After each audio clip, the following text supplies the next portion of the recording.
Hey guys, Megan with another YouTube video. Kinda tired, but I needed to do this video because I said I would put it out a while back and I didn't do it, so just gotta get readjusted. Basically, we're looking at the IWI Galil, made by Israeli weapon industries. God, I can't stop burping in my mouth. But like I said, it is made by Israeli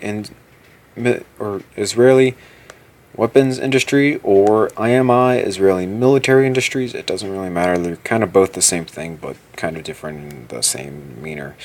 But basically, it's an AK-47 variant made for the Russian military, or not the Russian military, the Israeli military, firing the 5.56 by 45 in the same type of bolt configuration and piston configuration that the AK-47 has, and it also has some of the same type defining features that the AK-47 has. So to start off, we're going to flip out the folding stock. As you can see here, it does fold over and you can still operate the weapon perfectly even though it is folded over. But we're going to go ahead and put it back in its normal position.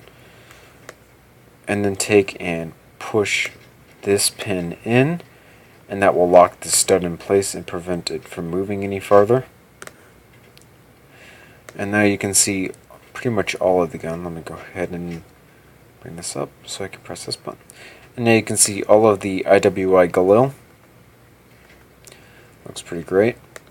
So we're going to start with this stock and work our way forward like we always do. So we have a basic wireframe stock. As you just saw, it did fold over, and it's got this large rubber butt pad on the back here with a nice little curve, and it's also got the type of slant that you see in the weapon itself. This was really hard to do in LDD, but I did get it done. And it doesn't really connect down here, but it does look like it, so it works for me. And then we got the reinforcement bar, 2 bars on top, your folding pin right there, and then the pin that actually holds it in place right here.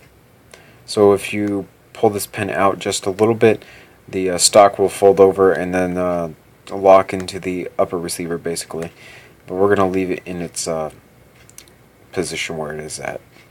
And moving down, we got our wooden, kind of a pistol grip like, kind of modeled after Brandon S's. He asked me to make this, actually.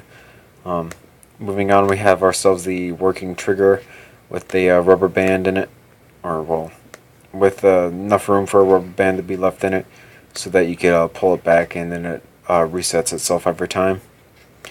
We have a working mag release as well, which works basically off of a spring, but basically there's a little lip on the back of the magazine here that after rocking the front of the magazine in, it pushes the mag release back, and then when it clears the top of the mag release gets pushed forward underneath the lip, and it won't let the magazine fall anymore.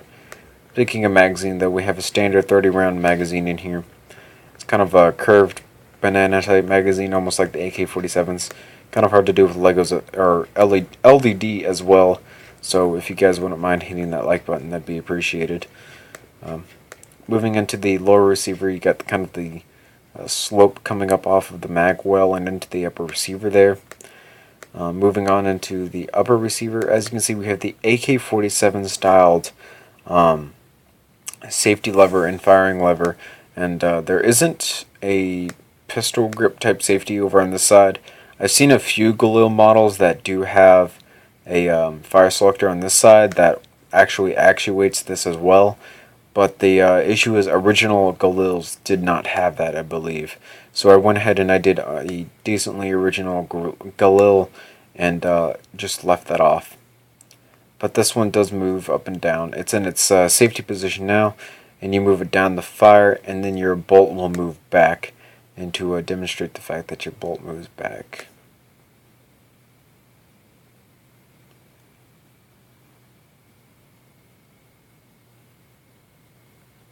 As you can see, the bolt moved back and will let you chamber around, basically.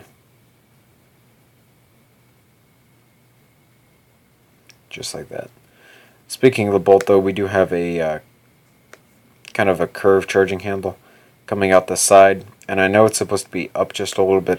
I've been too lazy to fix it, because it comes up past the upper receiver so that you can charge it from the top of the receiver as well, instead of using your right hand to charge it from this side. You can kind of lean your left hand over the top and then cock it back that way. Moving on, of course, we got the kind of the slope coming up out of the receiver into the top of it, and up on top we have the sights mounted. You got the top sight here, which lines up with the front sight up there, and then you got these two peep sights in the back here, and it kind of works like an L, but these two aren't attached to each other. But you would look through one and be a hole, and then you look through the other and it'd be a smaller hole. But I just used two different circle pieces to make it seem like that. They're not actually different holes, basically. Moving on into the handguard. The handguard is actually completely inverted, believe it or not.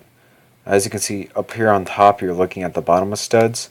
So the handguard is inverted, upside down, which was nice because I was able to take and get these really nice curves down at the bottom here that would really just make it more comfortable in a shooter's hands. We also have the small little lip here that comes off the back. I don't know why it's there, but it's there. And down the side of the gun we have little notches in it to improve how you can hold it without any issues. Up on top of the handguard we have the gas block with the piston inside of it. Like I said before, just like the AK-47s. It wraps around your barrel down here and ends up into a sling mount right here.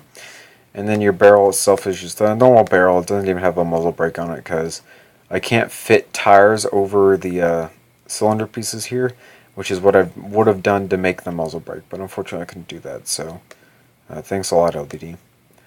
And then the front sight has this type of shape to it.